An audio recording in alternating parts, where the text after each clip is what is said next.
TV पर लगातार बारिश और बाढ़ की खबरें दिखाई जा रही थी। मोहन भी मजदूरी का काम करने शहर गया हुआ था। मोहन शहर के पास बनी एक निचली बस्ती में रहता था। जब उसने लौटते हुए एक दुकान पर चल रही खबर सुनी तो वो घबरा गया। आज की बड़ी खबर, कई निचले इलाकों में बने घरों में पानी घुस गया है। आलम यह है कि कच्ची बस्तियों में रहने वाले सैकड़ों गरीब परिवारों का सारा सामान बह गया है। यहाँ तक कि लोगों के पास आटा, नमक और खाने का राशन भी नहीं बचा। कई लोगों को अपने रिश्तेदारों के घर जाकर रात गुजारनी पड़ रही है। जल्दी से जल्दी सब लोग निचली बस्तियों को खाली कर रहे हैं। भैया, ये खबर कितनी देर पहले की है? ये तो सुबह ही आ रही थी। क्या हुआ, कोई परेशानी है क्या? हाँ भैया, मेरा घर भी निचली बस्ती में है, इसलिए चिंता में हूँ। अच्छा, चलता हूँ, राम राम। पता नहीं घर का क्या हाल होगा। कब से सोच रहा था छत ठीक करवा लूं, पर क्या करूं, बारिशों में कोई मजदूरी का काम ही नहीं देता। थोड़ा सामान खरीद कर घर ले जाता हूं। पता नहीं ज्यादा बारिश बढ़ गई तो कुछ खाने पीने को भी मिले या नहीं। मोहन परेशानी की हालत में अपने आप से बातें करता हुआ जल्दी जल्दी कदम बढ़ा रहा था।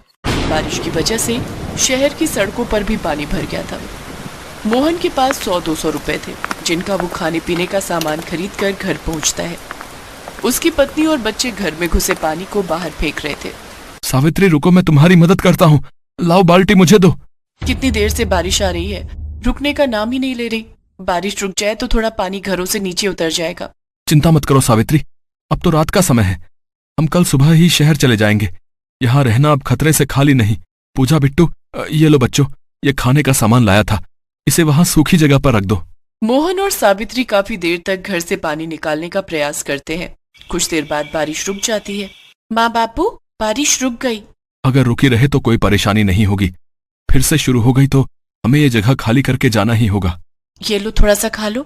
जब से आए हो तब से तुमने कुछ भी नहीं खाया। अरे मोहन, अरे सामान बांध ले, पता नहीं कब हमें यहाँ से जाना पड़े। सब लोग बस्ती के बाहर बने बड़े पुल पर जा रहे हैं। हाँ, बांध रहा हूँ, बस थोड़ा कुछ खा लूं। सुबह से कुछ भी नहीं खाया है। सुबह तक देखते हैं क्या होगा। अगर जरूरत पड़ी तो सामान बांध ही लेते हैं, जल्दी जल्दी निकल जाएंगे। सावित्री सारा सामान बांध लेती है और सुबह होने का इंतजार करते हैं। मोहन थका हुआ था, इसलिए उसे लेटते ही गहरी नींद आ गई। बच्चे भी वहीं सो गए। सुबह सावित्री की आंख खुली तो उसने देखा कि उनकी खटिया के आसपास ढेरों पानी भरा हुआ है और लोग भागा दौड़ी मचा रहे हैं। अरे मोहन भैया, जल्दी चलो। अरे निचले इलाके में बारिश के कारण बाढ़ आ गई है, हमें जल्दी ही पुल पर पहुंचना होगा। सावित्री, जल्दी बच्चों को उठा, वरना बहुत देर हो जाएगी। बाढ़ का पानी बढ़ता ही जा रहा है और बारिश भी तेज हो गई है। पूजा, बिट्टू, उठो बच्चों, हमें यहाँ से जाना होगा। सावित्री, सारा सामान बाढ़ के पानी में भीग चुका है। अब कुछ भी ले जाना खतरे से खाली नहीं। बस किसी तरह अपनी जान बचा लेते हैं। चल तू पूजा का हाथ पकड़, मैं बिट्टू का हाथ पकड़ता हूँ। अभी मोहन बिट्टू का हाथ पकड़ने आगे ही बढ़ा, तभी मकान की छत टूटकर नीचे गिर गई और छत का एक टुकड़ा बिट्टू के सिर में जा लगा। बिट्टू के सिर से खून बहने लगा। बिट्टू बेहोश हो गया। बिट्टू, मेरे बच्चे, सुनो जी, कुछ करो। बिट्टू के सिर से खून बह रहा है, ये आंखें भी नहीं खोल रहा। घबरा मत सावित्री, बिट्टू को कुछ नहीं होगा, मैं कुछ करता हूँ। बारिश में बाढ़ के गहरे पानी में मोहन इधर उधर सबसे मदद मांगने लगता है। ओ भैया, तुम उस ओर जा रहे हो तो किसी डॉक्टर को भेज देना। भैया, तुम्हारी बड़ी मेहरबानी होगी। अरे भाई, इतनी बारिश में इस बाढ़ के पानी में कोई डॉक्टर नहीं मिलेगा। सब शहर में रहते हैं, यहाँ निचले इलाके में कोई डॉक्टर नहीं आएगा। भैया, यहाँ डॉक्टर मिलना बहुत मुश्किल है।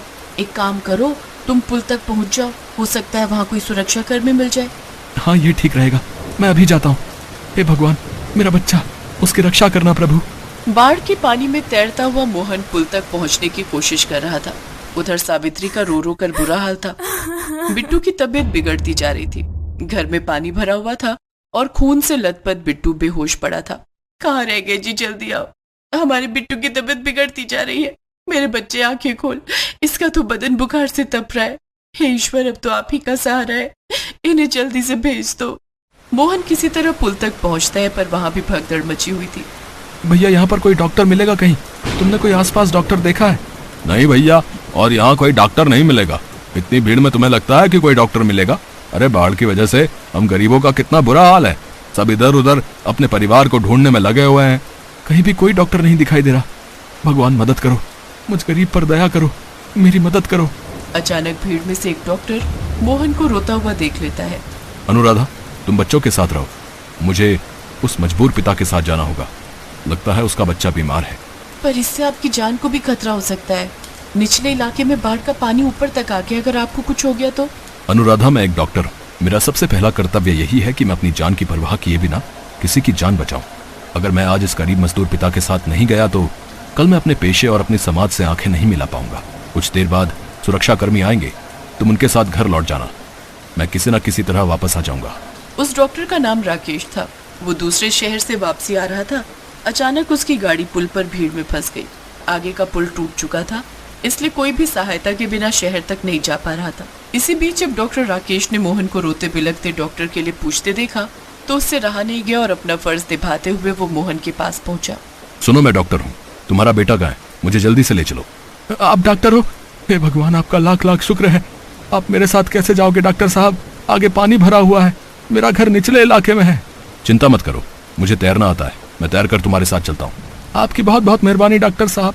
इस मुसीबत की घड़ी में आप मेरे लिए अपनी जान खतरे में डाल रहे हो। भगवान आपका भला करे डॉक्टर साहब। वो उस तरफ मेरा घर है, आइए डॉक्टर साहब, वहाँ उस तरफ। डॉक्टर राकेश को तैरना आता था। बड़ी मुश्किल के साथ वो मोहन के साथ उसके घर तक पहुंचते हैं। बिट्टू की हालत बहुत नाजुक थी। डॉक्टर राकेश ने जल्दी जल्दी बिट्टू का इलाज करना शुरू किया। आसपास घर में पानी भरा हुआ था, हर तरफ परेशानी ही परेशानी। फिर भी डॉक्टर राकेश ने हिम्मत नहीं हारी। अपना फर्ज निभाते हुए डॉक्टर राकेश ने बिट्टू का पूरी तरह इलाज किया। कुछ समय पश्चात बिट्टू को होश आ गया। बारिश अब तक थम चुकी थी। पानी धीरे धीरे घरों से उतरने लगा, पर घरों की हालत बहुत खराब थी। सब सामान बह चुका था। लोग इधर उधर भूखे प्यासे घूम रहे थे। घबराने की कोई बात नहीं है मोहन, मैंने सुरक्षा कर्मियों को फोन मिला दिया है, वो कुछ देर में यहाँ आ जाएंगे। उनकी तरफ से सभी निचले इलाकों के लोगों को पूरी मदद मिल जाएगी। अच्छा, अब मैं चलता हूँ, बिट्टू को समय पर दबा। जैसे ही डॉक्टर राकेश जाने लगता है, मोहन उनके पैरों में गिर जाता है। डॉक्टर साहब, विपदा की इस घड़ी में कोई भी इतनी सहायता नहीं करता जितनी आपने मेरी की है। मेरे घर के चिराग को बुझने से बचा लिया। मोहन, मैं तो बस अपना कर्म कर रहा था, और कर्म करने की प्रेरणा मुझे ईश्वर देते हैं। उस समय तुम्हें मेरी जरूरत थी, इसलिए मैंने अपना कर्तव्य निभाया, और अब घबराने की कोई जरूरत नहीं है। बिट्टू बिल्कुल ठीक है, अपना और अपने परिवार का ख्याल रखो। डॉक्टर राकेश ने विपदा के समय मोहन की मदद करके एक महान नागरिक होने का परिचय दिया। बारिश और बाढ़ ये तो प्राकृतिक विपदा है जिनको रोका नहीं जा सकता, पर विपदा के समय हम किसी मजबूर की सहायता करें तो उससे बड़ा काम कोई नहीं। कुछ समय बाद सुरक्षा कर्मी निचले इलाकों में पहुंच जाते हैं और वहां से सब गरीब परिवारों को निकाल लिया जाता है, जिनमें मोहन और उसका परिवार भी था। सरकार की तरफ से सबको जरूरत के सामान और रहने की जगह उपलब्ध कराई जाती है। बारिश के कहर से गरीब परिवारों का बहुत नुकसान हो गया था। कुछ समय बाद जब मौसम बदलता है तो फिर से जिंदगी की गाड़ी पटरी पर आती है और गरीब परिवार एक बार फिर से नई उम्मीद के साथ जिंदगी के रास्ते पर बढ़ जाते हैं। बिहार के गोपालगंज में रामदीन नाम का एक गरीब मजदूर रहता था। परिवार में उसकी पत्नी मंगला और बेटी निशा थी। मंगला, कुछ खाने को दे दे, फिर मैं जाकर देखूं, शायद कोई मजदूरी का काम मिल जाए। तेरा यूं भूखा रहना भी होने वाले बच्चे के लिए गलत है, इसलिए अब मुझे रोजाना कड़ी मेहनत मजदूरी करनी ही होगी। अरे तुम मेरी चिंता मत किया करो, तुम दोनों के साथ थोड़ा बहुत खा तो लेती हूँ। ये देखो, आधी चाय तुम्हारी आधी चाय मेरी। ये थोड़ी सी भुजिया रखी है, चाय के साथ खा लो। माँ, भूख लगी है, कुछ खाने को दो ना। रुक, मैं तेरे लिए रोटी बनाती हूँ, फिर तू खा लेना। मंगला, आटा कहाँ है जो तू रोटी बनाएगी? एक रोटी का रखा हुआ है जी, वही खिला दूंगी। आप चिंता मत करो, आप काम ढूंढने जाओ। क्या करूँ, क्या खिलाऊंगा मंगला और निशा को? मंगला का भी पूरा टाइम है, वो बेचारी कुछ नहीं कहती। रामदीन बाजार में मजदूरी का काम ढूंढने निकलता है। वो एक दो दुकानों पर काम मांगता है। एक गोदाम में उसे बोरियां ढोने का काम मिल जाता है, पर गोदाम दुकान से कुछ दूरी पर था। देखो, ये दुकान का लड़का तुम्हें गोदाम पर ले जाएगा। हाँ, तुम्हें गोदाम की बोरियां यहाँ दुकान पर लाकर लगानी है, ठीक है? ठीक है सेठ जी, मैं ले आऊंगा। रामदीन पूरा दिन गोदाम की बोरियां पीठ पर लाद कर सेठ की दुकान में उतारता रहा। अरे कितनी बोरियां रह गई हैं भाई, दुकान बंद करने का समय हो रहा है। सेठ जी, बस 4 बोरी और बाकी हैं। रामदीन सारी बोरियां दुकान पर रख देता है। सेठ रामदीन को बदले में 300 रुपए देता है। उन रुपयों से रामदीन कुछ खाने का खरीदता है और घर जाता है। मंगला, ये थोड़ा राशन ले आया हूँ, कुछ दिन तो निकल ही जाएंगे। मंगला उस दिन फिर दाल चावल बनाती है, जिसे देखकर निशा बहुत खुश होती है। माँ, आज आपने खाने में दाल चावल बनाए हैं, मुझे ये वाली दाल बहुत अच्छी लगती है। ये ले, फिर थोड़ी और दाल ले ले बिटिया। मंगला, ये आज तो काम मिल गया, पर आगे कैसे गुजारा होगा? मानसून भी अपने उफान पर है और गोपालगंज का तो तुम्हें पता ही है, कब बाढ़ का कहर हम गरीबों पर टूट जाए कौन जाने।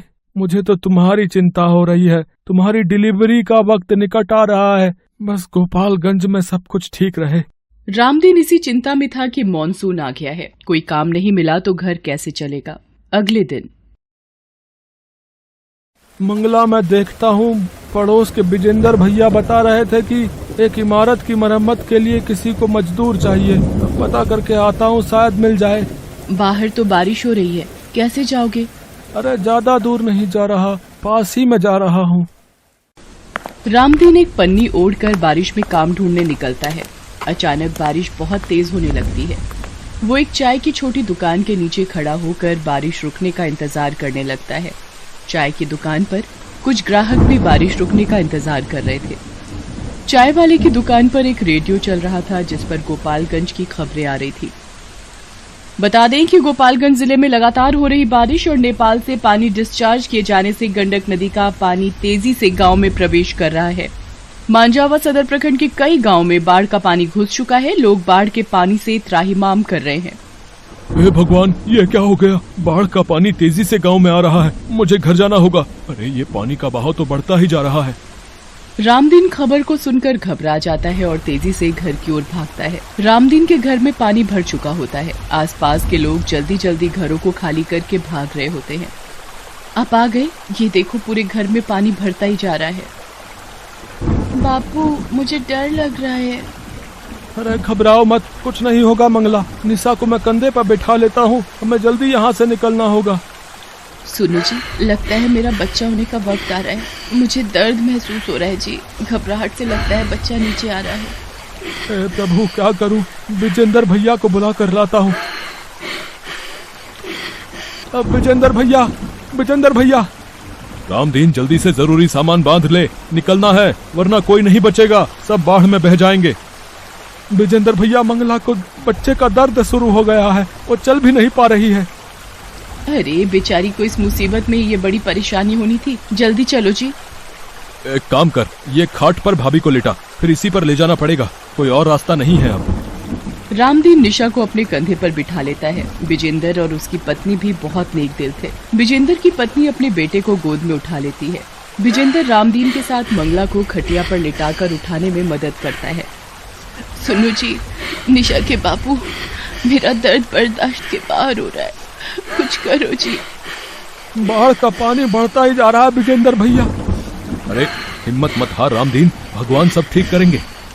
लोग पानी के बहाव से बचने के लिए इधर उधर भाग रहे थे। आज पता नहीं एक गरीब पर बाढ़ का कहर आया हुआ था, मानो सब कुछ ले डूबेगा। मंगला की हिम्मत जवाब दे रही थी। अब एक ही उपाय है रामदीन, भाभी को किसी नाव में सहारा दिलवाना होगा, कोई नाव में लिटाने की मदद कर दे बस। अरे भैया, मेरी बीवी पे बच्चा होने वाला है, अपनी नाव में जगह दे दो भैया। भाई, हम खुद 5 लोग हैं, हमारी नाव इतना वजन नहीं संभाल पाएगी भाई। रामदीन बहुत लोगों के आगे गिड़गिड़ाता है। मंगला की तबीयत बिगड़ने लगती है। मंगला, हिम्मत रख विजेंद्र भैया, मेरी मंगला को कुछ हो गया तो मैं। हिम्मत मत हारो भैया, वो सामने शायद बचाव कर्मी नाव लेकर खड़े हैं। जल्दी से उन लोगों को मदद दो, शायद वो लेडी प्रेग्नेंट है, जल्दी। रेस्क्यू टीम जल्दी से रामदीन के पास पहुंचती है और नाव में मंगला को लिटाया जाता है। मुश्किल के वक्त मजबूरी में मंगला नाव में ही एक बेटे को जन्म देती है। सब लोगों की मदद से मंगला की जान बच जाती है। कुछ देर बाद सुरक्षा कर्मी मंगला और उसके बच्चे के साथ सभी को एक सुरक्षित जगह पर पहुंचा देते हैं। आपका बहुत बहुत शुक्रिया साहब, आज आपने हमारी मदद की। ये हमारा फर्ज था जो हमने निभाया, इसमें धन्यवाद की कोई बात नहीं। रामदीन विजेंद्र और उसकी पत्नी को भी धन्यवाद करता है। विजेंद्र भैया, भाभी जी, आज आप दोनों ने भी हमारी बहुत सहायता की है। अरे भाई कहता है, फिर ये धन्यवाद किस लिए? आजा, भाई के गले लग जा, आज एक बेटे का भी बाप बन गया है तू। मेरा छोटा भैया आया है बापू। हाँ बिटिया, ये देख तेरा छोटा भाई आया। मंगला, अब तुम ठीक हो ना? जी मैं ठीक हूँ, पर अब हम कहाँ रहेंगे? सब कुछ इस बाढ़ में तबाह हो गया। ये बाढ़ की परेशानी मंगला गोपालगंज के